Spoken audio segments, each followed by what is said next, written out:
सावंत। आज जे विश्रामबागला 4 दिवसापूर्वी ही अनधिकृतरित्या आयुक्तांनी खोकी पाडली आणि रेल्वेची इमारत पाडली, त्या संदर्भात रेल्वेचे अधिकारी या ठिकाणी आले होते। खोकीधारक इथले आमचे हमाल पंचायतचे अध्यक्ष मुक्दुम साहेब वगैरे सगळेच आम्ही एकत्र बसून बैठक केली।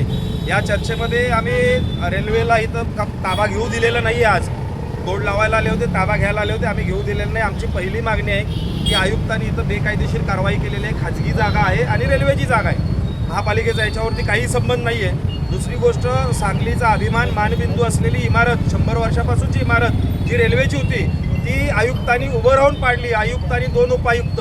तर ह्या दोघांवरती पहिली फौजदारी कारवाई करा आणि मग इथं तुम्ही आमच्याशी वाटाघाटी करायला या। आम्ही पुढं काय करायचं काय नाही, तोपर्यंत ही जागा आमची आहे।